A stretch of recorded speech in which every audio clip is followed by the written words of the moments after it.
How are we all doing? I hope you're keeping well out there. Today's topic of discussion is going to be RF modulators.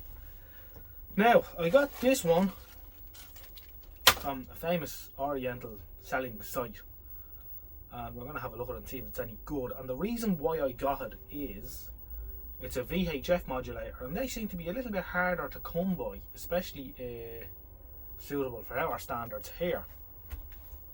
So we have a few modulators here that we've picked up over the years. This is the one that Maplin's used to sell, and it's a little steel box, and it's a fairly good unit. It takes a SCART or composite. It has a feed through as well, so you could daisy chain a couple of these if you wanted to. And they're selectable through the UHF band with these little function switches on the back. They're a good modulator. You can also adjust the video gain as well on them, so they're fairly decent. You still sort of pick them up second hand around the place, and they're worth getting. Another one I have here, and I've never actually used this, or I think I used it once, it's a triax one, and it's the same sort of deal as well, although you can plug in an infrared receiver for remote control for sending that signal through as well, I think. It has a feed through for a SCART, so you can break a SCART with this and take an RF feed off it. So I think the idea of this was to, send for satellite set-top boxes. You could send a second RF signal to a bedroom or something, like a Skybox. Sky were pretty good in leaving the RF modulator in there for so long, whereas the other normal Freeview set-top boxes, Serview boxes or that, didn't. Now, as you can see, yeah, so that's that. RF in, RF out. You can feed RF through it as well. So they're fairly good too, and also you can adjust the gain on it as well. So you could daisy chain one of these as well. These would have been used in pubs or that cheaper RF feed about setups. So that's the two of those. So we'll have a look at our Chinese one. VHF. Of course, the key point, all these are UHF, and as we know, Ireland had 625 line VHF only for quite a few years, and feeding those TVs is a bit of a bother. You need a VHF modulator. So I've been looking around, and this popped up on AliExpress, and it looked fairly cheap. So I said I'd have a go at this. I think it was about €7 or €8 posted. So you couldn't fall out with that. You get a little RF lead with it. You get the little box, and of course these boxes there's different modulators and converter boxes all in this one little package. They all come in different flavours and styles. This is another one. See, same box, mini. That's a HDMI to AV.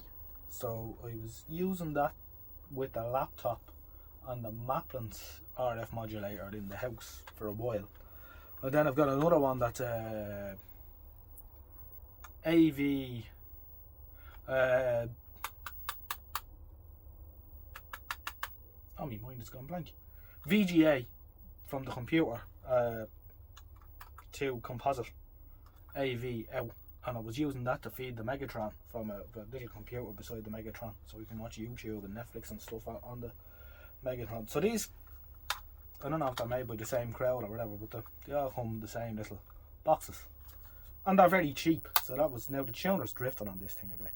Have a running. We're going to use this rather elderly, sad looking Hitachi television from the late 70s. It was just the handiest one I could dig out, and it has a band 1 and 3 tuners as well on it. We have a run on UHF at the minute of the Philips PM5415, which we swear by. Really handy machine. The only thing the Philips is doing on me at the minute is I've been doing this for a couple of years actually. When it gets cold out here, when you switch it on first, the colour bars, the oscillator doesn't start running for a minute or two till it warms up. So I think the electrolytics might be a little bit tired on it. So this thing's drifting now on me. Come on. I think the tuner pots all need to be cleaned, but it will prove a point. So what do we need to run this little box? We do need to feed in power from it, which is the only thing. So it takes the really old USB power connection. There's 2 channels. Someone will tell me what they are: 61.25 and 67.25 megahertz. I think that's a vision channel, and then it's switchable between DKI and BG. I think we're PAL system I here, aren't we? So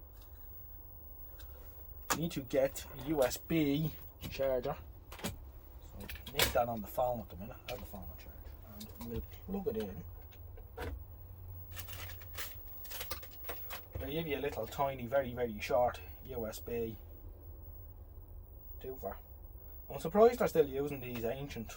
I mean, they go back to the early 90s. That USB, why has it changed so much over the years? They couldn't just pick one design and stick with it.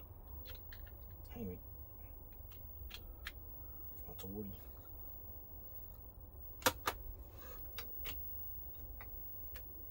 I'm interested to see how well this would work. I did get another VHF modulator years ago. It's actually in the house. I should bring it out and give you a look at it. And all it has inside is 3 transistors, a very small main transformer, and the whole thing is a bit, you know, shades of burn the house down. And it doesn't work wonderfully.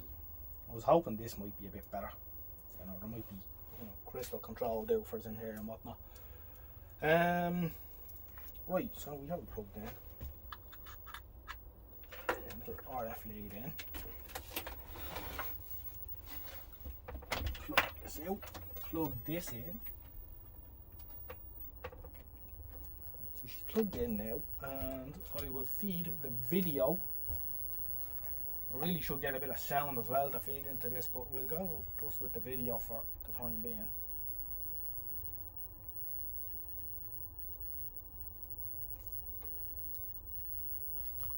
So we'll stick video into this. Well, this actually might have a test card in it. Some of them do. The other one does if there's no video input that has a test card, but we'll find that first anyway on the set. So I have to do a little bit of tuning about here now. I wonder should I bring the camera in another little bit. Get you a close up view of what's going on here, because you really can't see a whole lot where you are. Oh, that's a bit better. Right, I have to switch this over to band 1 now. Here we are, band 1. And let's see, can we find the signal coming out of our little doofer? If this does work, it'll be a very simple. Oh, here we are. Here we are. That's it.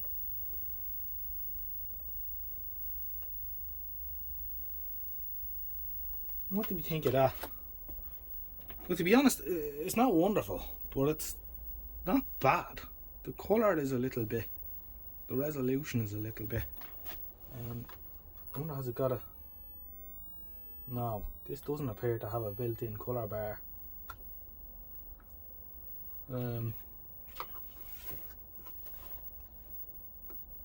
If I change systems here, it should go black and white, but it doesn't. Rather odd. That is rather odd too. Unless of course this is a multi-system television, although I doubt it. Anyway, we're not going to get too caught up on that. Let's change channel and see if we can tune it in again.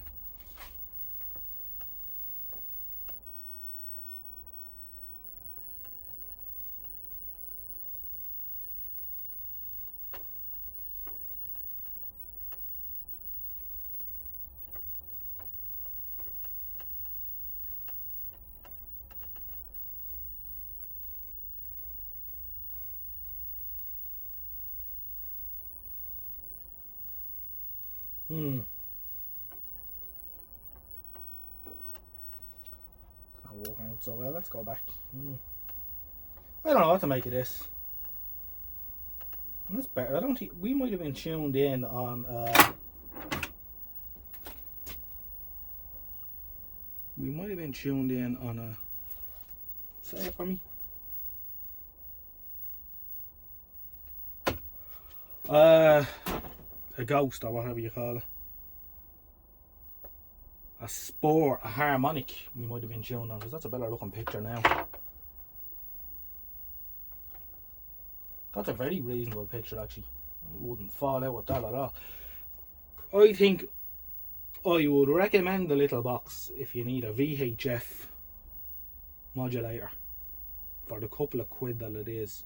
I should leave a link in the video description to the AliExpress seller and the doofer. That's pretty good. I don't know what the sound is like. Right, need to find a way to stick sound into it.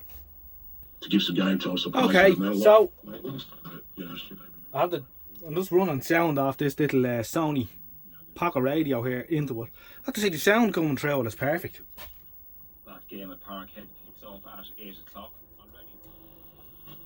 I see the system switch isn't for the colour at all, it's for the channel spacing, of course. I don't know, I must be losing me marbles. So